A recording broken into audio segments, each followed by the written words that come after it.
It'll be Tommy Davidson will be wrestling against Tyler Gibson. Gibson for the Jayhawks. Davidson from Carmel High School in Carmel, New York. Gibson from Holly High School over in Waterford. State place winner, district champ, conference champ. Finished his senior year last year, 49 wins over 8 losses.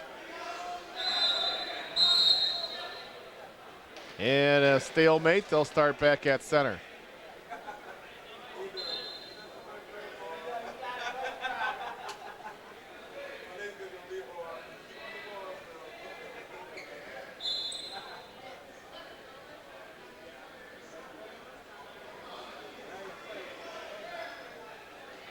Gibson trying to get control of that wrist. Partial shot there. Davidson comes around behind, puts in the leg.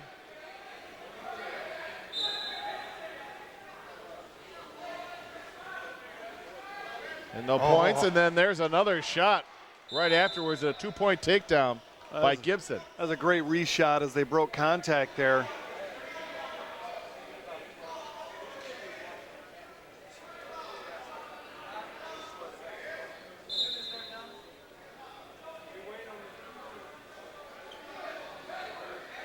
And now Gibson pulls him over on his back to get some back points.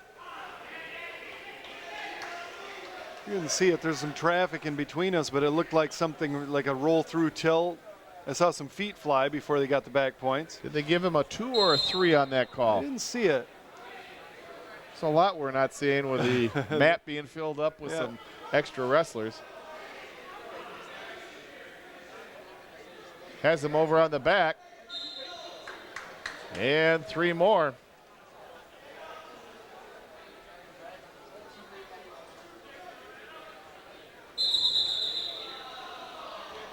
Well, he runs a nice tilt.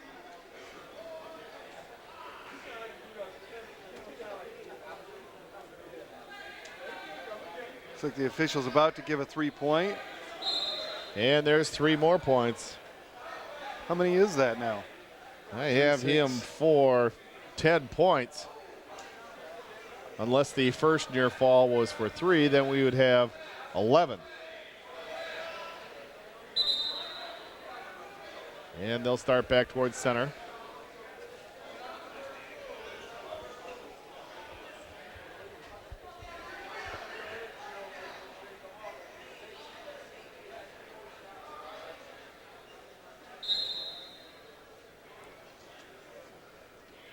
He's got that wrist loaded up again.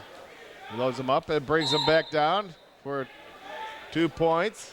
Now it'll be 3 near fall. Well, he's got tilts from everywhere. He did that one from the standing position. You usually see that. That tilts from the Granby series. Now he's working on getting a cradle as we end the near, and that is the end of the first period. Well, he had him loaded up in a cradle. As the period came to an end, he was going to score more. 13-0. Tyler Gibson.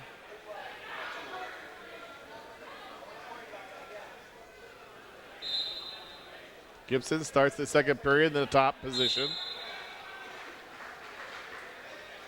The next point should be a technical fall. And there they are. And there's the pin. He got a pin out of that. Brought him right to his back and pins him. And the Jayhawks tie the score at 6. It looks like Ryan there on the right-hand side. Oh, that's right. Ryan Guinup, Saranac East in Katyville, New York. Chase Singleton from Caledonia, Michigan, state placer, district champ, conference champ. Senior record of 49 wins and 10 losses. Front headlock there by Singleton. Trying to shuck him down, and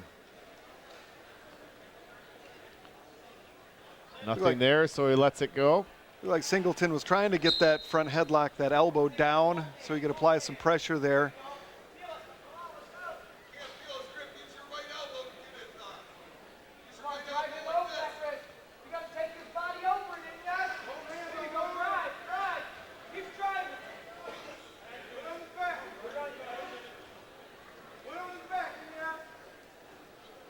Now Singleton attacks that left leg. 2-on-1. No points given as of yet as Geinup holds on to that foot of Singleton. And it turns into a near takedown, but Eric Hebestreit stops the match before an injury results. Well, Geinup tried a slick little roll through, kind of a counter, trying to create a scramble there. And in the process, just looked like he had a hold of Chase's leg, turned his knee in an awkward direction. Clearly not trying to hurt Chase, but that time he was. Kind of brings him down quickly to the mat.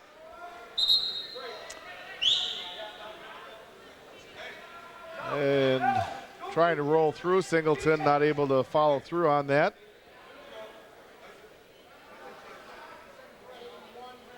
Geinup stays on top of him with this slim 2-0 lead here in the first period. Now Singleton up to his feet. And the 1-point escape.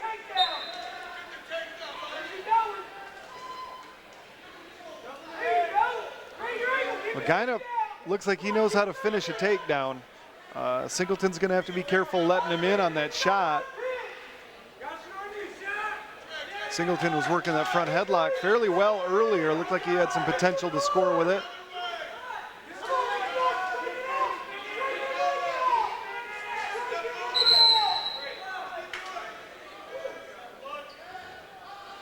There's a shot there by Geinup and countered by Singleton.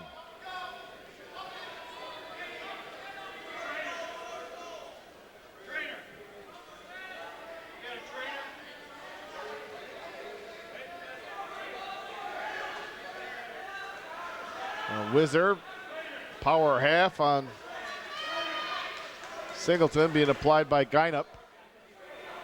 And Geinup's got that front quarter Nelson. Singleton came out of it well, though. Ooh. And a 2-point takedown by Geinup.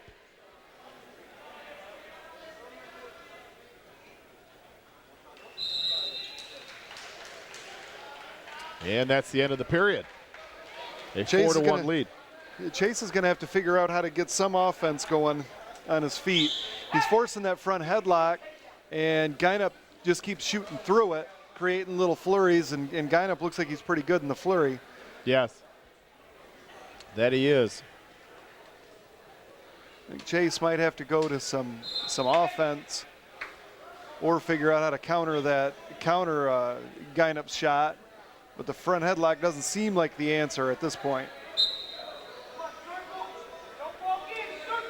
Gonna have to score from underneath to get back in the match.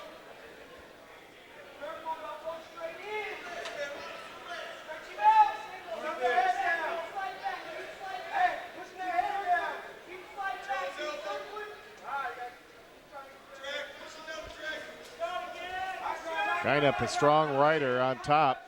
Yeah, he's staying really in solid position, not giving Singleton a lot of daylight to work with. Now Singleton up to his feet and brought right back down to the mat.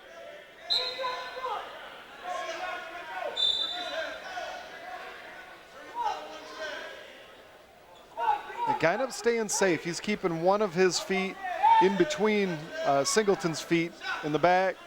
Not going to get in a lot of trouble if you stay in that spot and are able to apply pressure.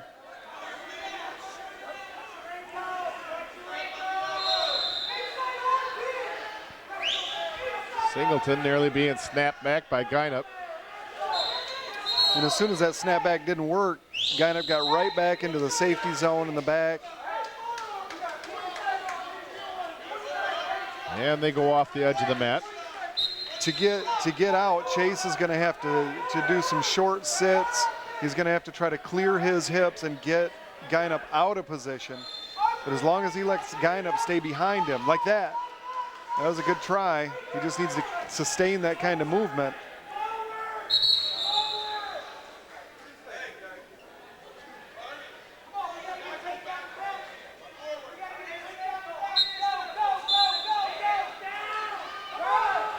Singleton up to his feet. He's thrown back down by Geinup.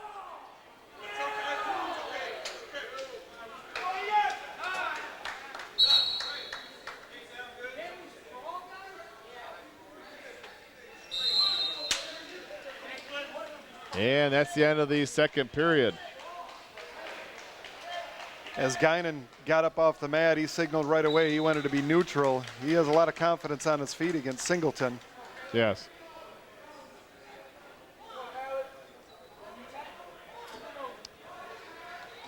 Ooh, a quick takedown there by Geinup. Quick underneath, up and under. Singleton left his head on the mat for a little while after that. That's got to be discouraging. But that's what happens when you reach. Singleton, with both hands at the same time, reached, made Geinup's job pretty easy on that high crotch series. Stalemate position there. They'll start over at center. A 6-1 lead for Geinup.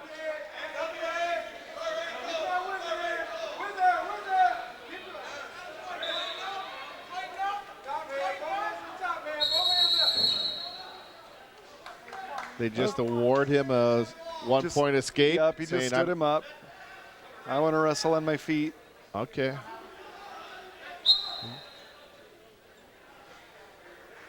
That Geinup's a pretty tough customer on his feet. He is. Maybe Singleton can build a little confidence, score from his feet.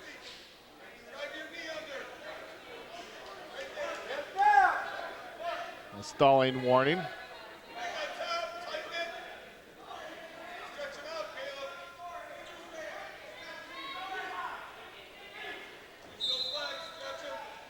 Geinup trying to come around behind. He does get the 2-point takedown.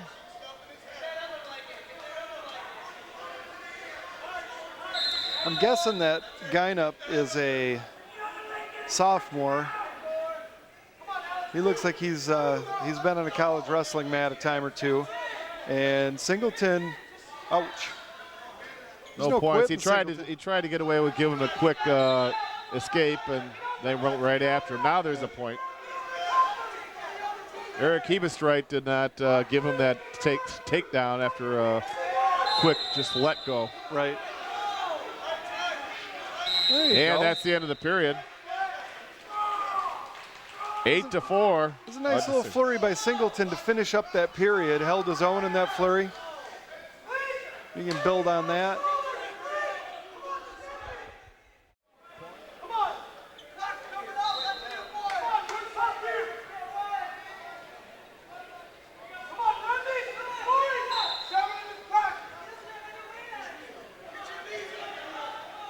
And a 2-point takedown by Bryce Jacobs. That is just a flurry, look what I found takedown, and now he's in a tilt.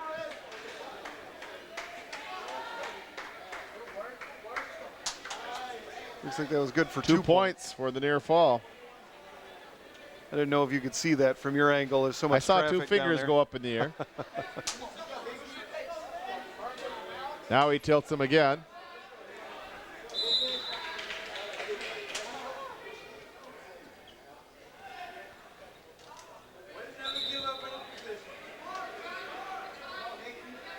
Looks like he went from a tilt series back to the leg ride.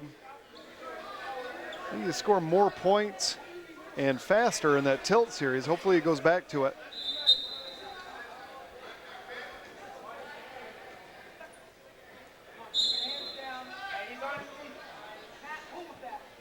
Controls that arm and up to his feet, trying to get a 1-point escape. Is Gavin. No, he did not. They'll start back down. Gavin back up to his feet, trying to peel away the wrist. Boy, and it goes right into a tilt. Jacobs. Well, you got to be careful standing up against these Jayhawks. They'll tilt you from your feet too. 2 points. 6-0.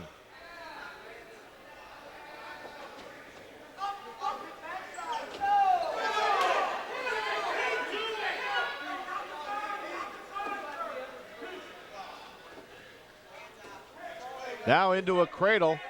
He breaks the cradle, so no points as Jacobs brought Gavin back down to the mat. I thought he was going to score with that cradle. Yes, he had it locked up pretty good.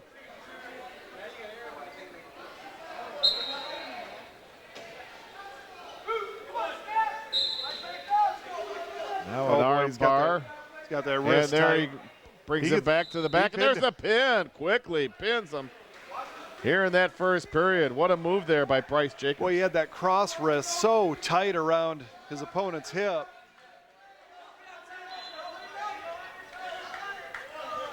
There's a shot by Sauce going after the right leg of Francisco. Francisco with the counter. Moves right on out of it. That was a pretty good counter, not to give up any points. Sauce got in deep.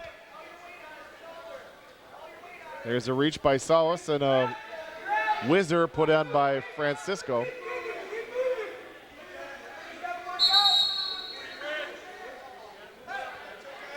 Nothing there.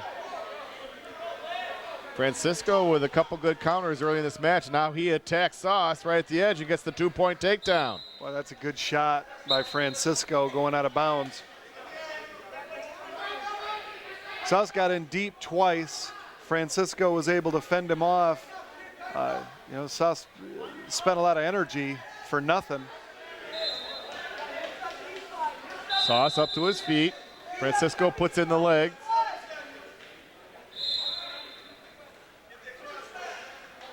Now Francisco without the wizard, a 2-point reversal. Looked like Francisco was going to try that standing tilt that his teammates have been using. It looked like maybe he didn't have the arm, the cross wrist as secured as he might have. Francisco quickly puts the whizzer on him. Stand up whizzer. No escape points as of yet because Sauce has that right leg of Francisco. Francisco has that front quarter Nelson. I'm not sure he's going to be able to do anything with Sauce holding on to his leg. If Francisco can straighten that leg and clear it.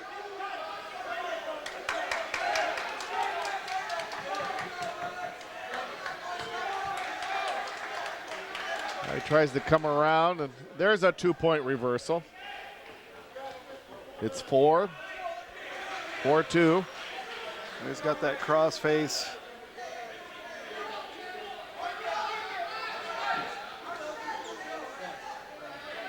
Francisco puts in the leg.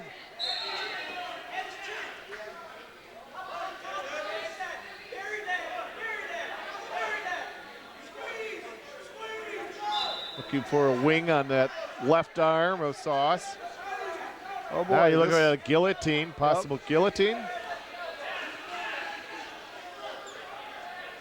Leads him back. Is he in bounds? Not enough. Puts the guillotine in on Sauce and pulls the leg out. Not sure, did any points get awarded? Nope, No. I think he got a 1 count and then Sauce was out of bounds.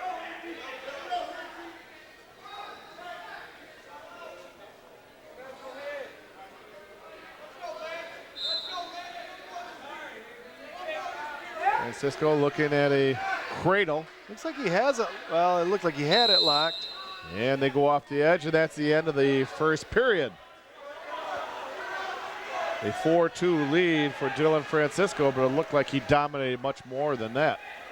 Oh yeah, he just gave up that one point, or that one Reversal there. Yes. They start in the neutral position. Now Francisco attacks that left leg. Looked like he tried a little arm drag there. Got just enough of the leg. And the crossface gives him the 2-point takedown. Boy, that's a strong crossface. It is. There. Well, and he has that leg ride in. Lots of hip pressure. You can crossface him. Oh, that was serious.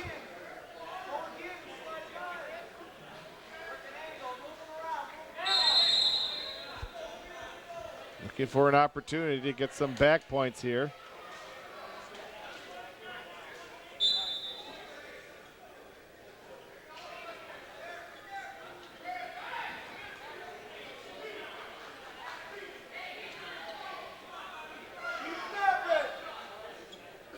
Francisco's a little bit high. If he can settle his hips back, maybe try that guillotine again, this time in bounds. He had enough of that guillotine to score. They've been in bounds.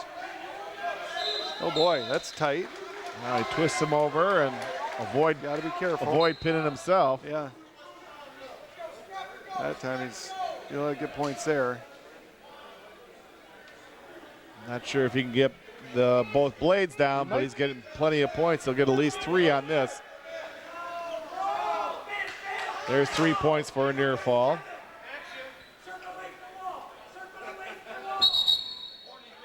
And it's 9-2. Lots and lots of pressure on top from Francisco. Wants his opponent to come up, but with that much pressure, pretty tough call. As we come to the end of the second period here. And that'll do it. 5 more points for Dylan Francisco, and it's 9-4. Check that, 9-2. I was afraid I fell asleep for a minute. I didn't remember the other two.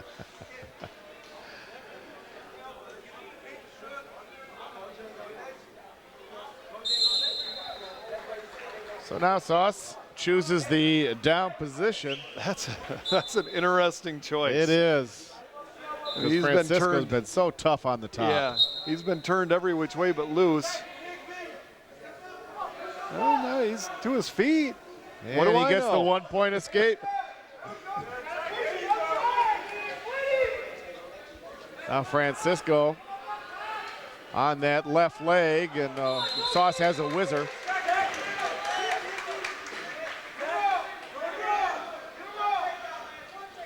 And there's a 2-point takedown by Francisco. Dylan Francisco wrestling very well tonight. A pin in the first period in his first match, and totally dominating his second match here, 11-3.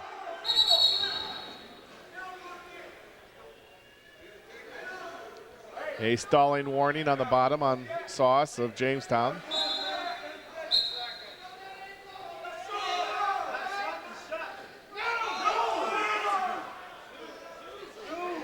Yeah, there's not a lot of activity out of the bottom man, and now his head's on the mat, and he's not making a lot of effort to get it off the mat.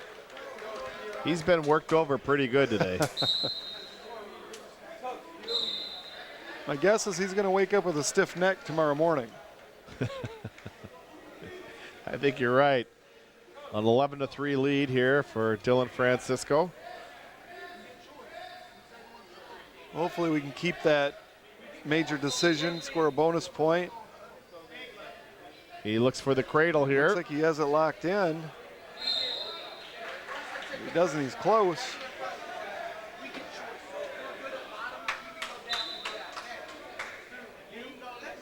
Oh, Sauce has his, looks like he might be holding on to his leg. Because he's got to be close to having that cradle locked.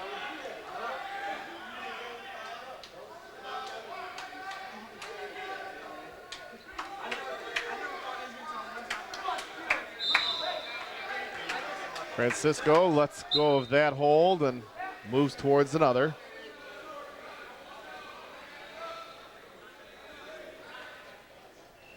And there's the end of the period. 11-3, a major decision. 4 more points for the Jayhawks, 22-9 lead as Dylan Francisco, major decision Sauce of Jamestown.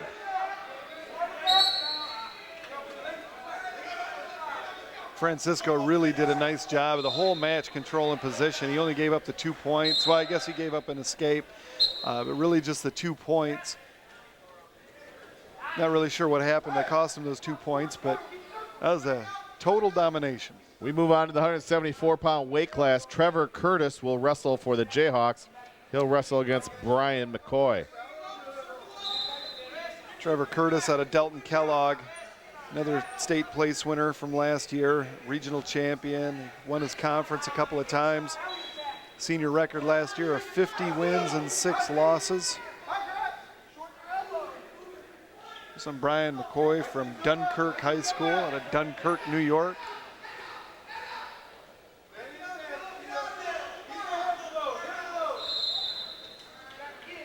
Curtis trying to come around behind. He gets the 2-point takedown. Well, that was a nice little front headlock there for Curtis. Pretty close to textbook on the front headlock.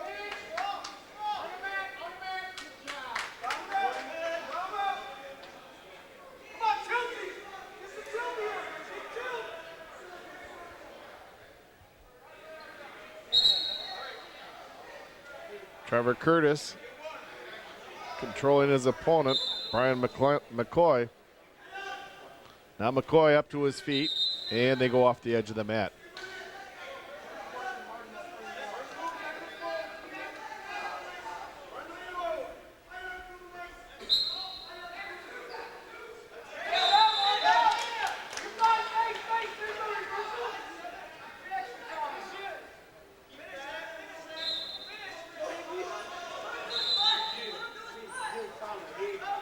Curtis Another tilt. brings McCoy down to the mat, but doesn't hold him in the back position for very long to try to get back points. Now McCoy trying to run a switch there, and it's countered by Curtis. He does a nice job of crowding that switch. Looks like Curtis knows that same tilt that the rest of them are doing. Maybe he can score some back points with it. Good moves spread quickly in the wrestling room. Yes, they do.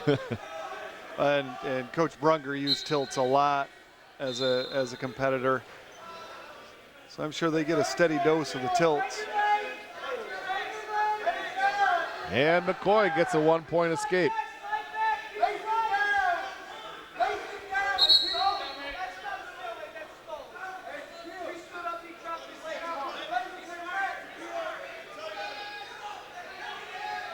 There's a shot by Curtis on that left leg. And there's a 2-point takedown. Nice little takedown there by Curtis. 4-1. Trevor Curtis with a lead here in the first period for the Jayhawks. Jayhawks lead 22-9 in the team match.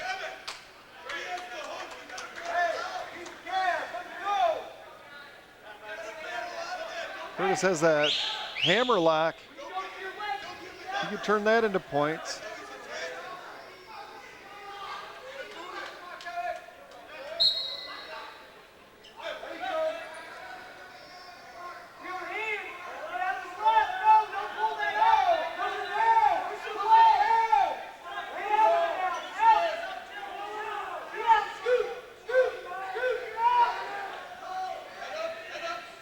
McCoy up to his feet, and Curtis holds on to that left leg. And there's a 1-point escape. 4-2.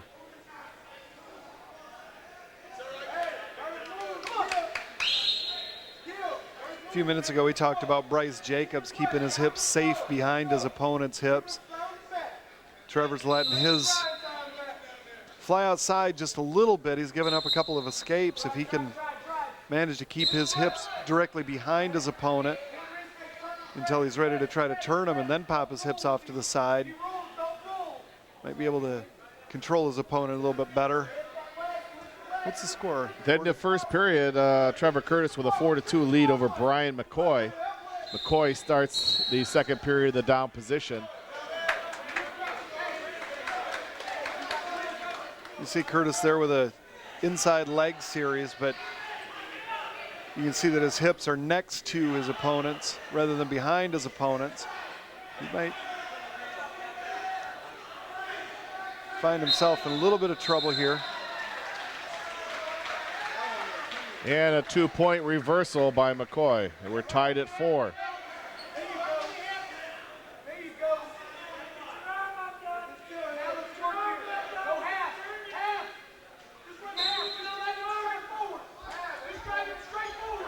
Now if Curtis can start moving his hips a little bit and put his opponent in the same position that he was just in, he can score from down there. That's your goal as the bottom man, is to get the top man's hips next to yours or off to the side, and then you can score. It's hard to score with his hips directly behind you. And now McCoy decides to cut loose and giving Curtis an escape. It's 5-4 in favor of Curtis. Now there's a nice shot by Curtis. Attacking that left leg. He's in deep.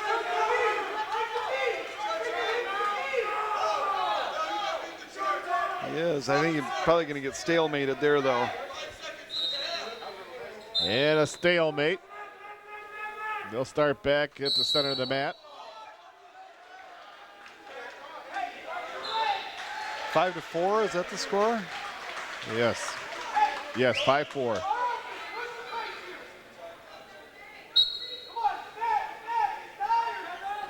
They were in the neutral position when they stopped that stalemate, but Yeah, they were, weren't they? I wonder what just happened.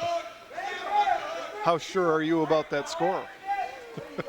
there's Curtis looking for a switch. Oh, The roll wasn't there. no, and I thought for a minute he was going to force it and put himself on his own hip. McCoy holds on to that leg, but there's the 2-point reversal. Right at the end of the period. 2 more points for Trevor Curtis. That was a slick little move there to score a reversal. 7-4.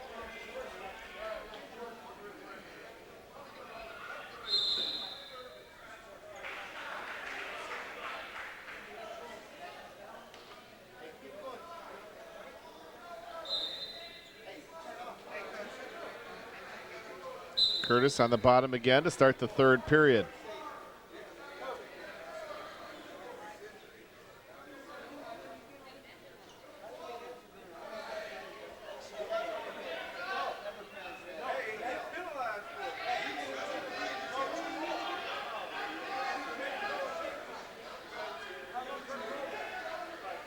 McCoy with a arm bar on Curtis.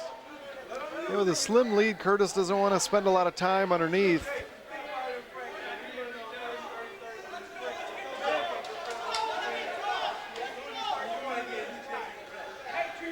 I think we mentioned that in the last duel, that holding on to a slim lead from underneath is a dangerous proposition.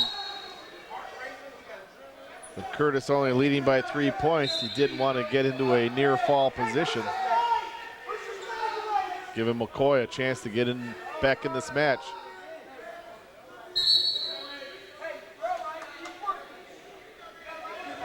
And I was just about to say, you don't want to get into a situation where you get in stalling trouble. Just got called for stalling. Now Curtis is up to his feet.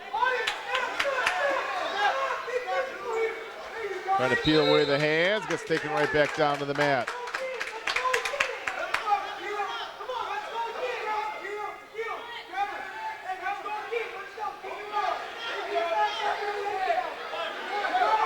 Trevor's going to need to get his head off the mat, get his hips moving and try to create some angles. Certainly don't want to get another stalling call. And there's 1 point. Well, that was a call. That was a stalling call on the top man because he wasn't coming off to the side. So that warning on both sides. Yep.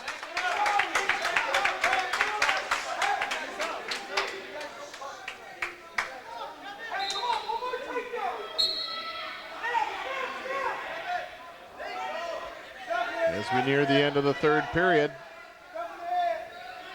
A roll through, and that's the end of the period. No points there in the third period. A 7-4 decision for Trevor Curtis. Jayhawks now lead 25-9. Well, Johnston all set to go here.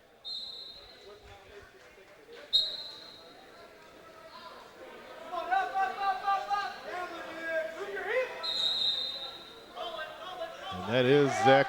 That is Zach Johnston. He has those belting orange headgear on. There's no mistaking him.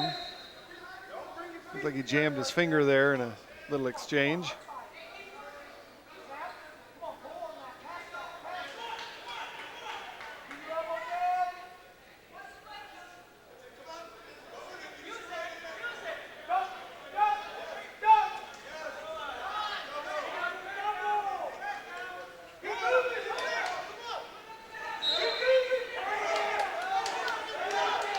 There's a shot by Johnson, double leg. Good shot, good finish. Brings him down for the takedown.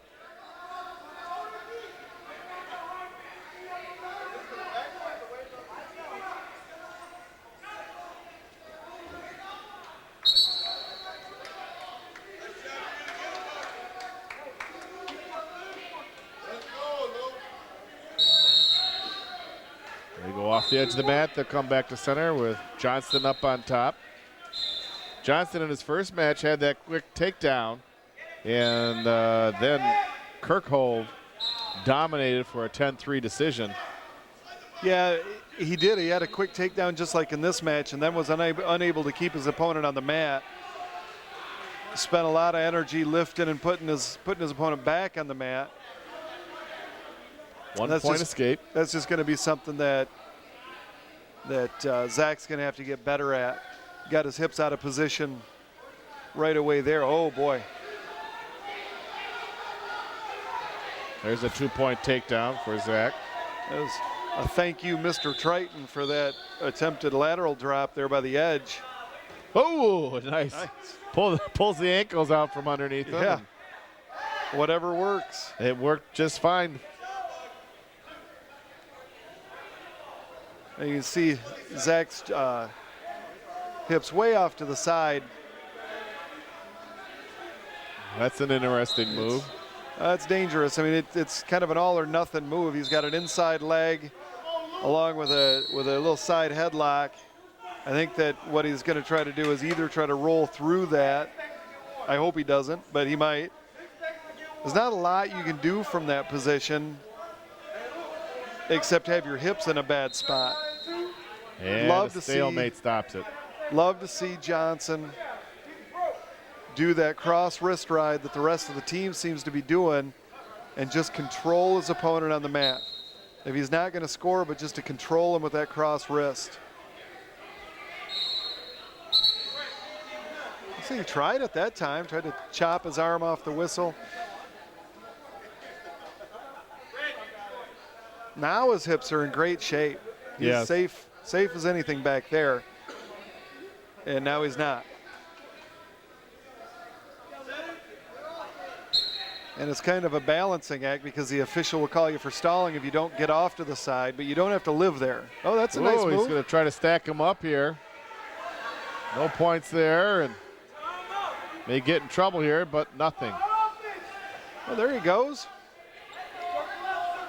Not sure if the timer will catch up with the official. And that's the end of the period. I thought he got some back points with that first tilt. He Really didn't give him enough any. of it. 4-1 lead for Zach Johnston. Well, he finished the period well on top, kept his hips in a good spot.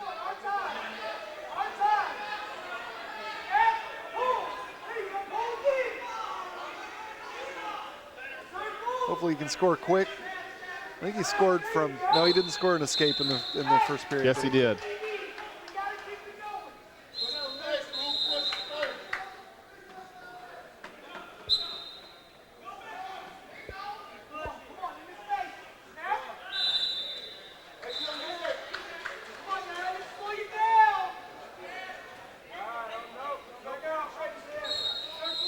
And another false start.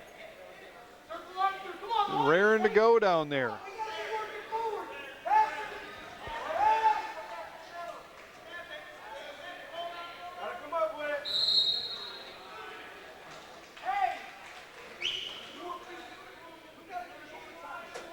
Johnston working his way up to his feet. Grabs a hold of the wrist, turns into him. No escape given yet.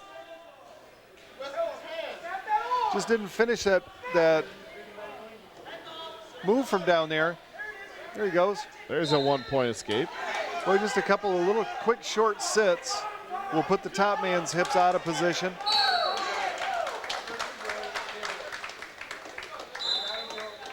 Oh. There's a 2-point takedown for Johnston. Puts in the legs.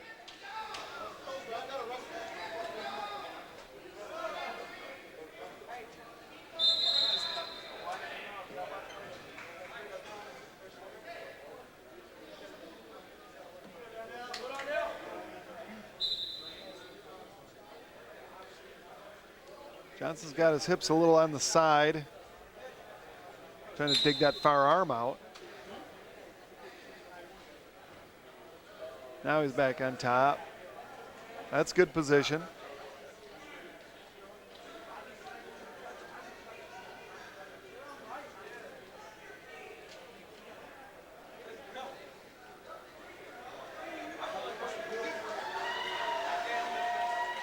Nothing so far with the legs in.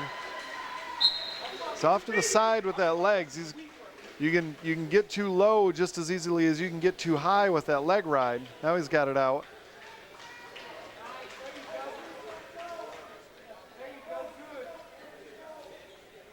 Finally at the cross wrist. No points awarded yet. There's the 1 point escape. Good job. And a 2 point takedown. The Triton wrestler got a little bit lazy and just tried to spin, and Johnson caught him, put him on his butt. After 2 periods, 9-2, a 7 point lead for Zach Johnston. Johnson's got to watch the headlock. This Triton wrestler tried a headlock just a minute ago. You can't get lazy, can't get lazy with your head. Neutral position.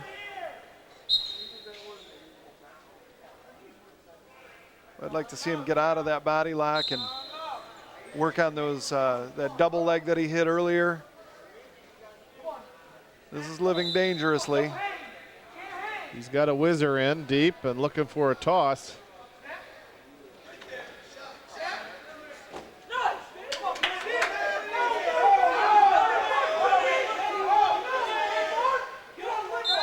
Nice. Yeah, he shucked him down and gets the 2 point takedown.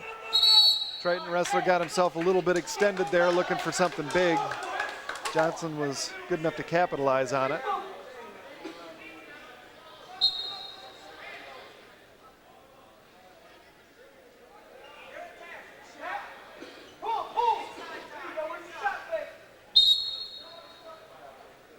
Looking to flip him over. He's going to score a fall with that. And there's the pin. That was a great combination there by Johnson. I know I've been saying the whole match, you've got to stay behind him. He got way out in front, but it was because he had something to control him with. He controlled both of his opponent's arms. Then it's safe to get out from behind him. That was great. Let's see if Sean is able to pick anything up from his workout partner, Martin. See if he knows any of those double legs or arm drags.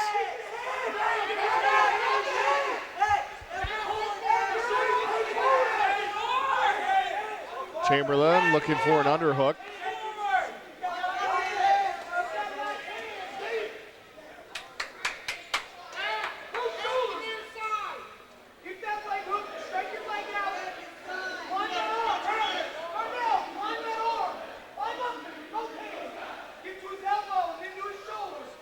Now he has an overhook.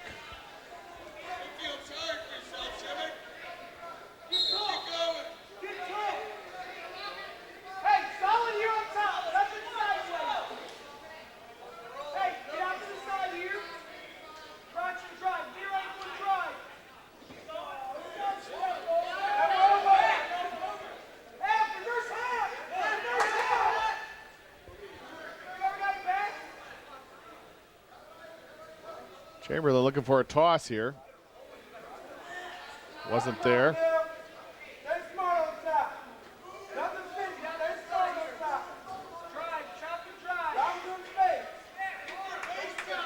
Gonna have to clear his head. He's in a front headlock.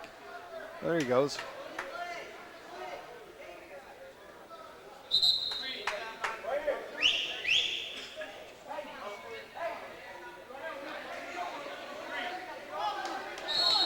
And they go off the edge of the mat. No points.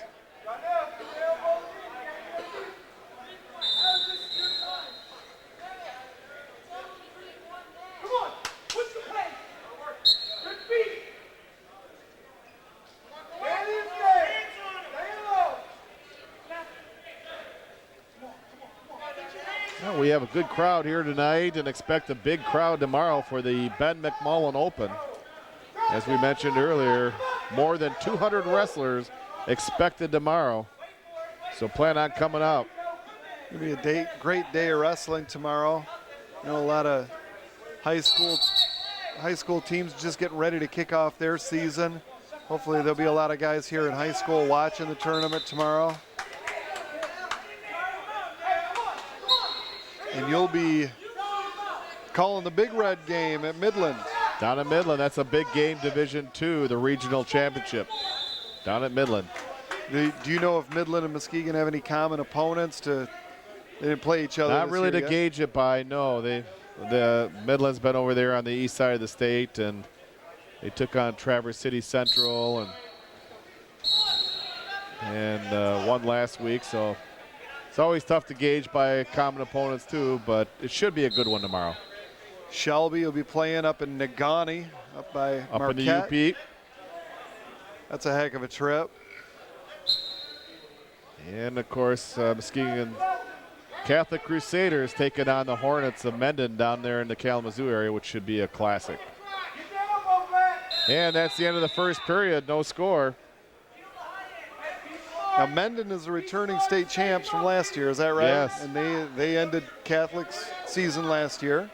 Yes, they did. A little the last incentive three times they played each other, the winner goes on to win the state championship. So it's quite a matchup between Mendon and MCC. Always makes for an exciting Thanksgiving weekend when we have a team or two or three playing Yes, in it does. Detroit. To go down to Ford Field. Now Chamberlain trying to work his way up to the feet. There's the locked hands on Triton. In a heavyweight match where there's not a lot of action, that one locked hands, that could be a real difference maker. If Chamberlain can score from the bottom, you know, that makes it so that if the Triton wrestler scores in the next period, he's still up one if nothing else happens.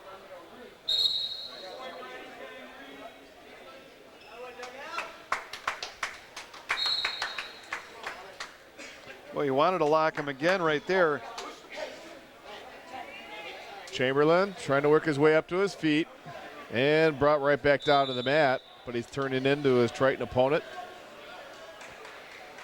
He's got to step off that leg and face him. There he goes. There's the 1 point escape. 2-0 lead for Sean Chamberlain.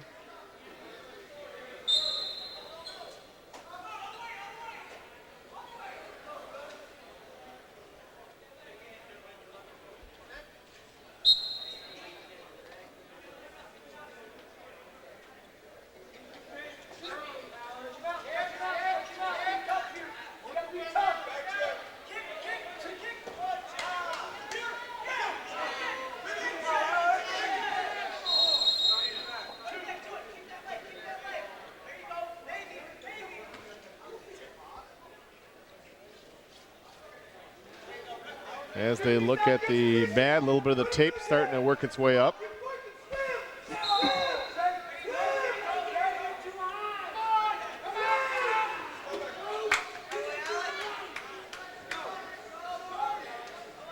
There's some high intensity drama going on in the match in front of us between Lincoln and Niagara. Yes. Love to know what the team score is there.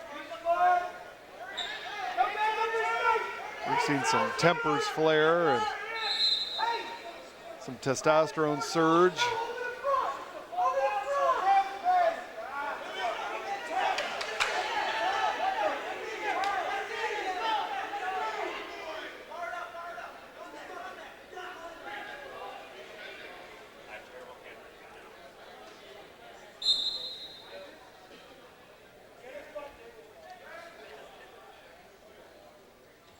As they still stay locked up at the close of the second period. 2 points scored by Sean Chamberlain. One on a locked hand penalty and the other on the escape, and he takes a 2-0 lead into the third period. We'll see if we can keep this guy on the mat, close out this win, even if he gets an escape.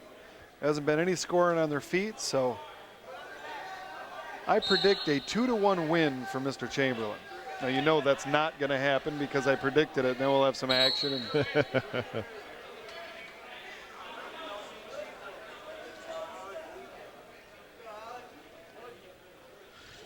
Chamberlain Rolls them back, trying to get some back points, which he will get some back points here. It's all because of the prediction I made.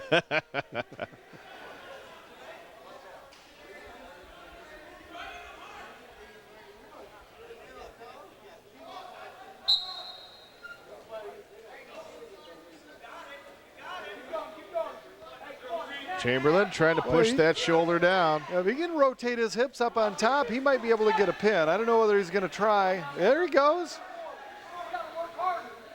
He got him. Almost. And there's 3 more points for the near fall. Well, I thought for sure he was going to get a pin out of that when he had that half Nelson and his hip all opened up. 5-0.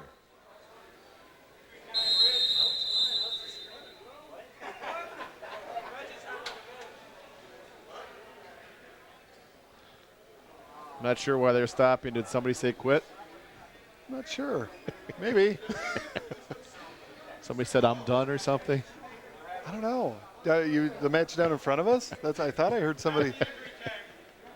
I thought I heard somebody sort of tap out of the match in front of us.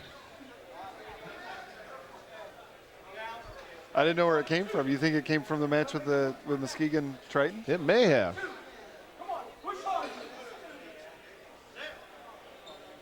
Because they stopped the match in front of us at the same time.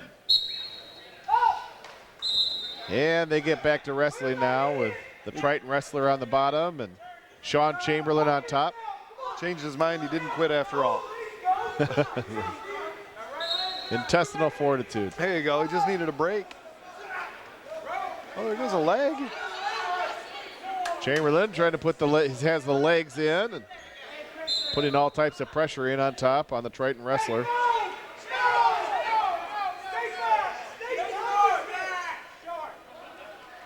Chamberlain working hard. Yeah, he is. He's got nice pressure on top. Surprised they're not getting a stalling call on the bottom guy. He won't open up. There's the stalling. The stalling warning call. Next time will be a 1 point awarded to Chamberlain. He has a 5-point lead, 5-0 here in the third period as we near the end of the third period.